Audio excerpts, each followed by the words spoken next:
So even if the sun is up, that speed boost might not be.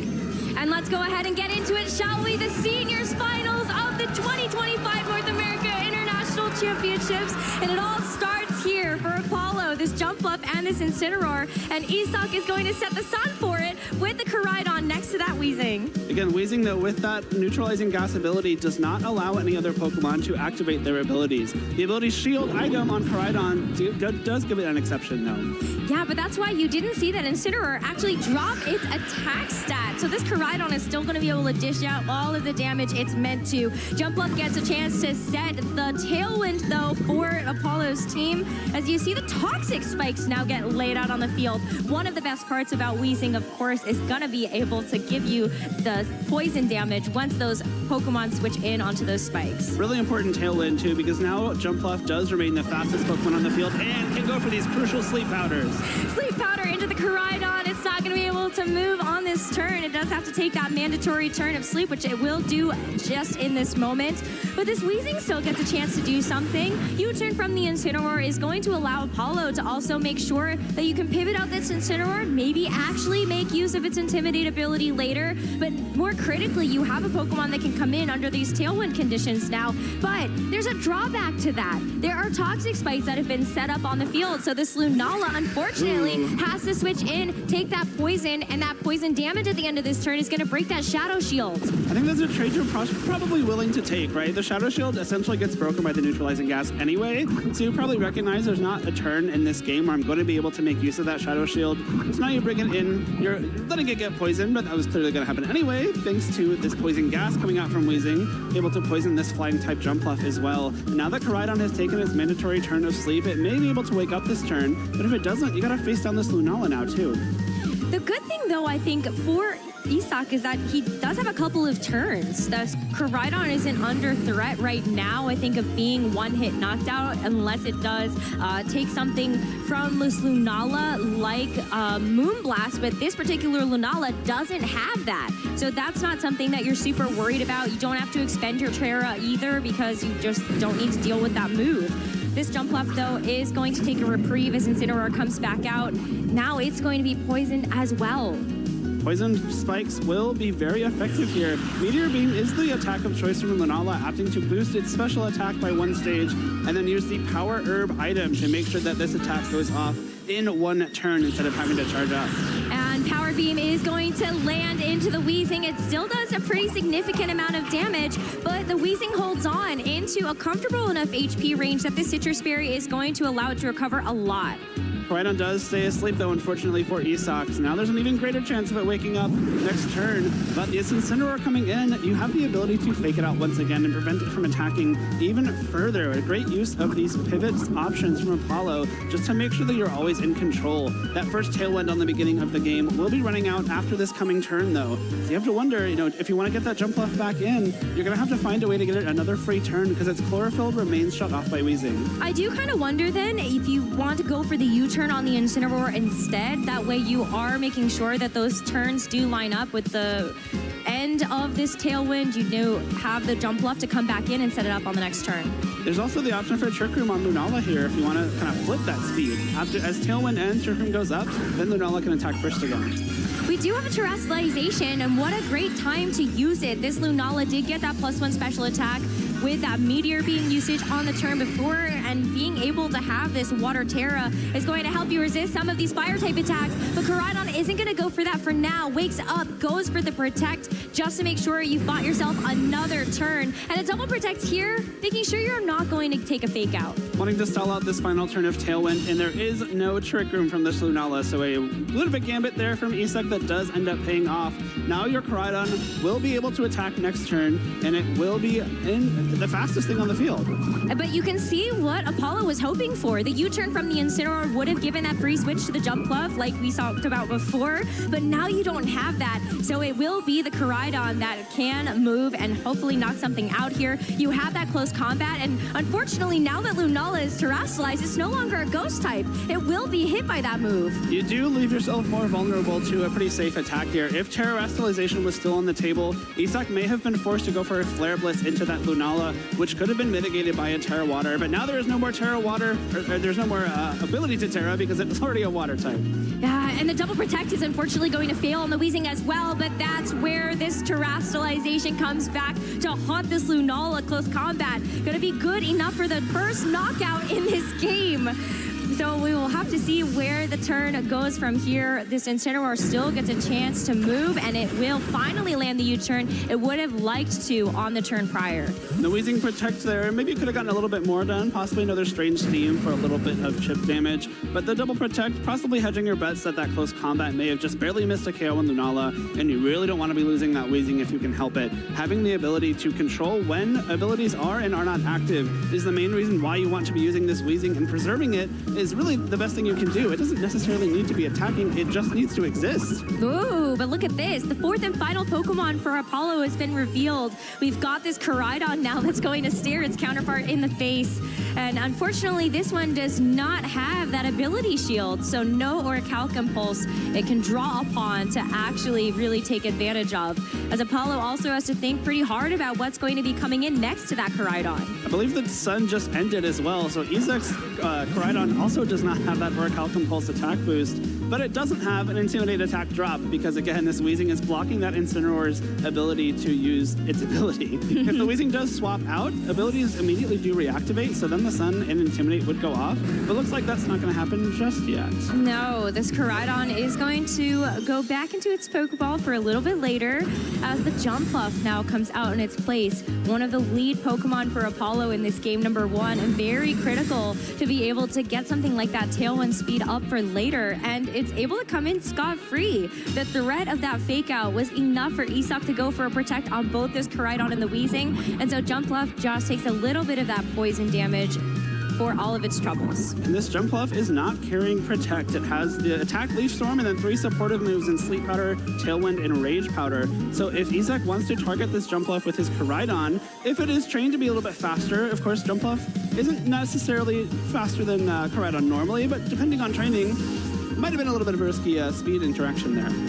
Another pivot, though. So Apollo really doesn't want to make use of this Jumpluff quite yet, and this Koraidon is going to come in to have to tank this Flare Blitz instead. And so what a great defensive pivot for Apollo to have made on that turn. But Koraidon for Isak is still getting away with a lot, and this Weezing is around for yet another turn. Gets burned, but not a huge deal since this Galarian Weezing really relies more on its special attack rather than that physical output. And with a Strange Team into the Koraidon, it was good to take the Flare Blitz, but will fall to the Strange Steam, and Apollo now down to the Jumpluff and the Incineroar. What a fantastic play from Isaac there, knowing that either you get to Flare Blitz the Jumpluff for a knockout, or you get to Strange Steam the Koraidon for a knockout when it swaps in. And now I fear that this Jumpluff is not going to be too long for this world, as it no longer has the option to swap out. Again, it does not have Protect. Based on the Jumpluff swapping out there, it's probably reasonable to assume Apollo thinks the Jumpluff will in fact be slower than the Koraidon. And if that's the case, one Flare Blitz will leave Apollo with just a very, very unhealthy Incineroar. And you already have been able to save this terrestrialization as well, so this Koraidon can make sure it's going to be taking even less from something like a Flare Blitz from Apollo's own Incineroar, and you will not be taking as much from this Jumpluff either. I believe the attack of choice here is that Leaf Storm. Yep. So it comes down to this, I think, for Isak to seal up this game number 1. Koraidon, if it gets a chance to attack first, will take another KO with this Flare Blitz. And Incineroar is a very, very good Pokemon, just unfortunately not good enough to 1v4. We haven't even seen Isaac's 2 back Pokemon yet. This Weezing and Koraidon have put in so much work. That's the power duo right there for Isak's team. But now let's see this terrestrialization and how much this Koraidon can get done with this extra bit of damage on top for these Flare Blitzes. Just for good measure, going for this Fire-type terrestrialization. I do think Flare Blitz would have been more than enough off the bat, but let's just make sure, right? Yes, and that's why we see Isak still playing it safe. Doesn't want to actually have too many issues if you open yourself to something like a critical hit, so this Weezing does keep itself protected. And that's going to help make sure that this ability is going to stay on the field. Jumpluff is unfortunately going to get knocked down here with the Rage Powder redirecting that Flare Blitz. And so Justice and Incineroar left in this game number 1 for Apollo. It's a really smart protection from the Weezing there, too. If it is able to survive the burn damage from this turn, that guarantees that Isaac won't have to reveal either of his back two Pokemon, which is a huge bit of information you get to conceal from Apollo. I think it's going to be able to survive. It sure is. So now this Incineroar does not have a way to protect. I guess even if it did, it just gets knocked out by poison. So Isaac has successfully withheld some really important information from Apollo here. He takes a massive 4-0 victory in this first game with the two Pokemon he started the game with. You know what for Apollo brought. You know the strategies he was trying to go for. Isaac had to reveal so little, which is going to be a big boost for him going into game 2. Especially because when you take a look at the composition of Isak's team, it's pretty likely that you look at that and go, oh, Dondozo, Tatsugiri makes a lot of sense as a duo you can bring for a game, as well as looking at the Chiyu and the Calyrex Shadow Rider that get paired really nicely together with the combination of Beads of Ruin and the special attack output of that Calyrex. I think given that the poison, the Weezing went straight for the Toxic Spikes on the first turn of this game, it's somewhat reasonable to assume if you're Apollo that the Dondozo and Tatsugiri were the final two Pokemon, because they make very good use of Toxic Spikes. They are very, very bulky, very, very hard to take down, and so if you're able to set up Toxic Spikes and maybe whittle away at some of the opponent's Pokemon later on, you can just kind of outbulk them in the very end. But we'll never know. Apollo will unfortunately never know what those last two Pokemon are. It could have been any combination of those four, but Isak has a huge, huge advantage going into game number 2 on top of just the 1-0 lead. Yeah, I mean, right out the gates here, this poor Lunala terrestrializes away from its immunity to those fighting type attacks and gets knocked out by this close combat from the Koraidon. And despite the fact you actually took the drop to your defense and special defense, there just wasn't enough damage on the side of Apollo's team to really whittle through this big threat. And with that ability shield as well, this Koraidon was always going to be well set up for success next to that Weezing. We didn't even get to see the speed interaction between the Koraidon and Jumpluff, if I'm not mistaken. The only turn where they were both on the field without a Tailwind being set up was the Rage Powder, which is priority. So we don't even know if this Jumpluff maybe has the chance to put Koraidon to sleep before it has to set up a Tailwind, which might have been useful information here. Maybe something we have to learn on the fly in the second game. Yeah, well, it went for the Tailwind at the very beginning of that first game.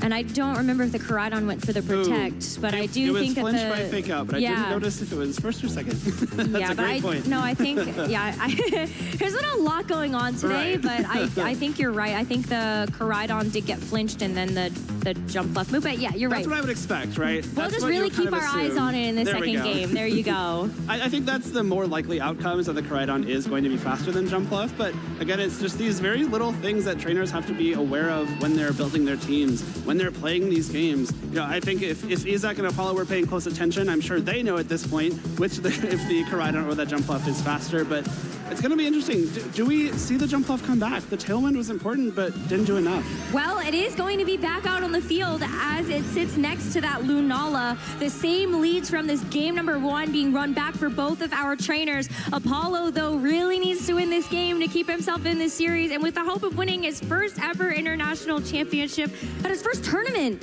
But Isak has such a good position here, as we saw this Koraidon and Weezing have very little trouble with this duo from game 1. And again, two Pokemon on Apollo's side of the field, very reliant on their abilities. Chlorophyll for the speed boost on Jumpluff, and Shadow Shield for the damage mitigation on Lunala, neither of which are active. A full power Flare Blitz could be sent that Lunala's way.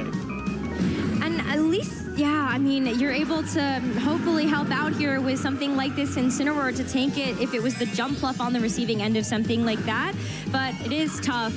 Isak is going to go ahead and put his foot on the gas. This Fire Terra type Koraidon now is really going to have all the power in the world behind it.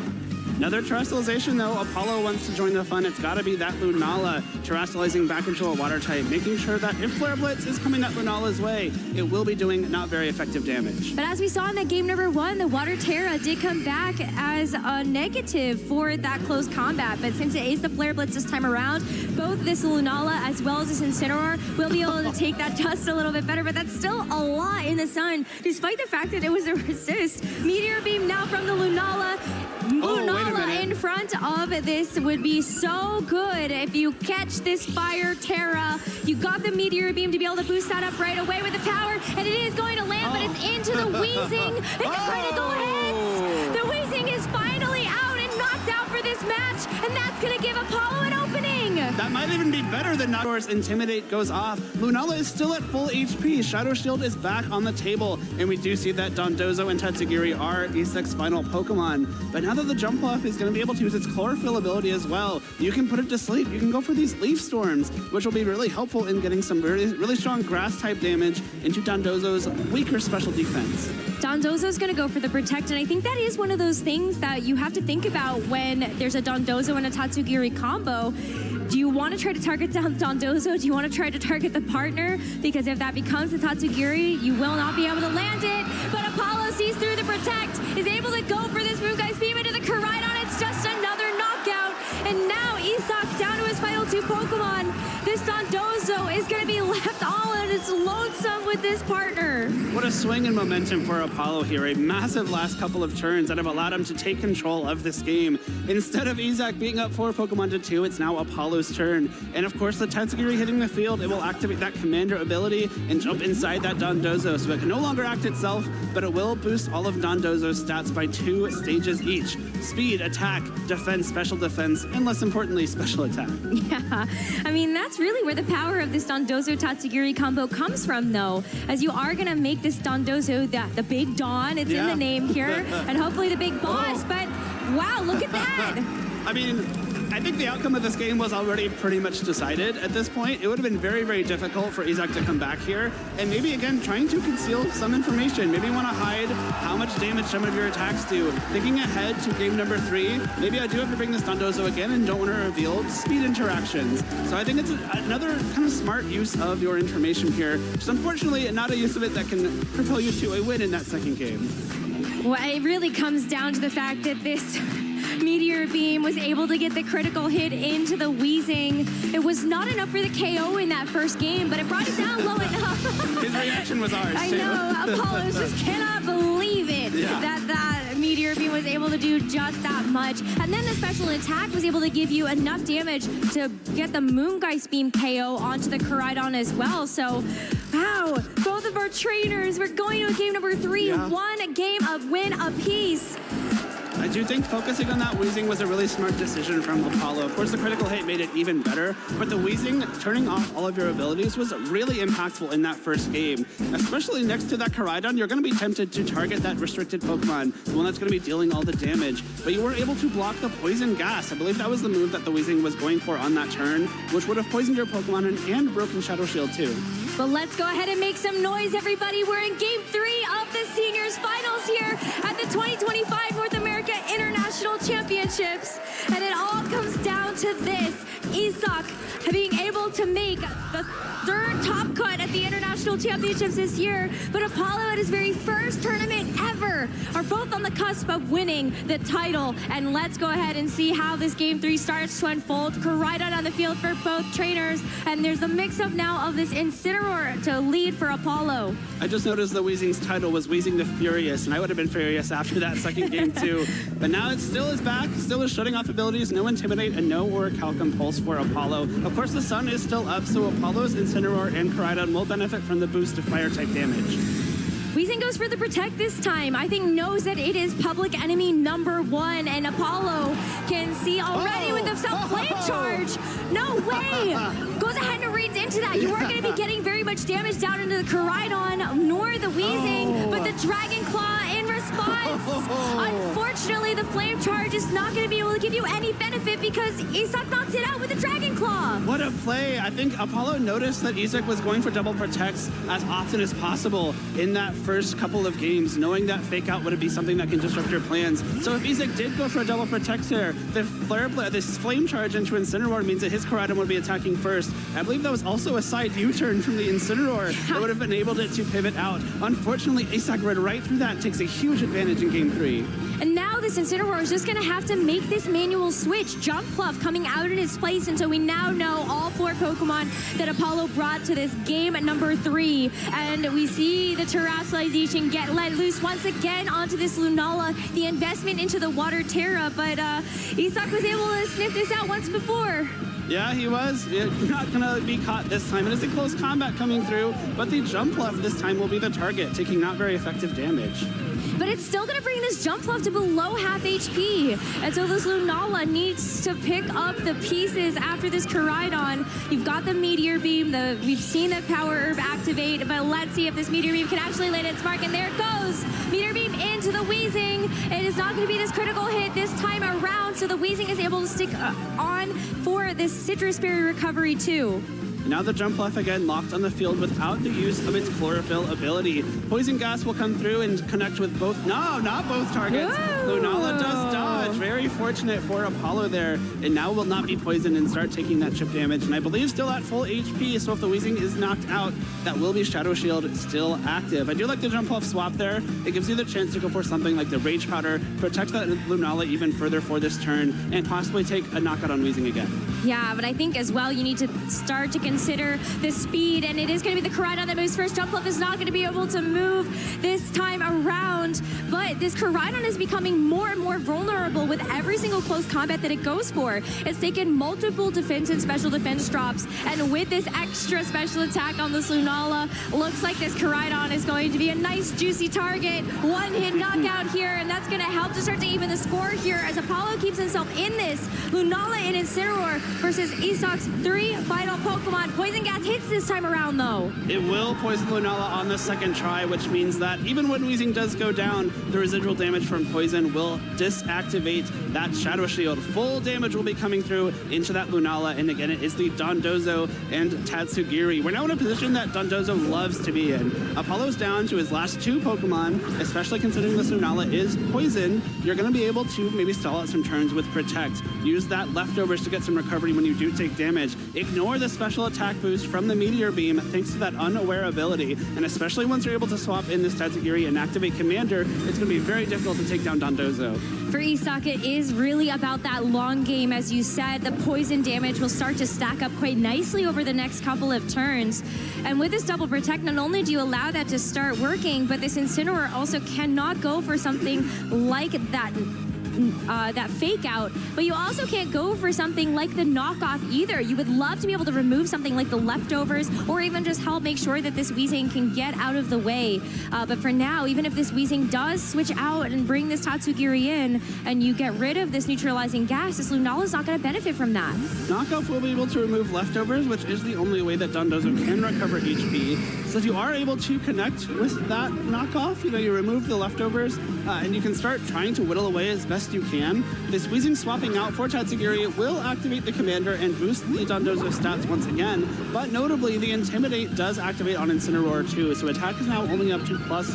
I believe it's the Wave Crash Earthquake Body Press set, so the Earthquake may be able to hit both Pokemon for some damage here. Body Press will not be affected by that Intimidate though, because it does use that boosted defense stat. Right, and the Body Press onto the Lunala, you would otherwise be able to survive that, but this Lunala sticks around to actually get off this Moongeist Beam, and it's going to do a nice little chunk, but with the knockoff as well. I mean, this Dondozo, it does have its leftovers removed, and it doesn't get that HP recovery, but it's still a tough road ahead. It really is. Lunala will be a couple turns away from being knocked out. It looks like one more turn of poison will leave it very, very close to that knockout, and then a second one will do the job. But I think you can see Isak sees the win at the end of this turn. The Body Press into the Incineroar is going to be good for the knockout and leave this Lunala as the final bastion of hope here for Apollo. Apollo is able to fire off one final Moongeist Beam with this Lunala and actually gets the critical hits. It does, but I don't think that's enough. We have 2 Pokemon left for Isak. This Lunala is still another turn away from being knocked out by poison. We saw Pass for win in the TCG earlier this week, and now we're going to get Protect for win in VGC. No way. It was a great effort, though, to keep Apollo in this game, to see that critical hit take out that Dondozo. But you're right, the Weezing hits the field, a Protect available on both Pokemon, and so we'll see this as the final moves of choice. Isak has attended 3 international championships this season, able to get top cut in both of the previous ones, and leaves this one as a champion at last. Congratulations to Isak Moreira, your 2025 North America International Champion. Lunala finally goes down. It is official. We have a new champion here in New Orleans. What a wonderful embrace between those 2 trainers, and of course a fantastic tournament from Apollo Stevens as well. But Isak Moreira, your champion here after an incredible 3-game set. What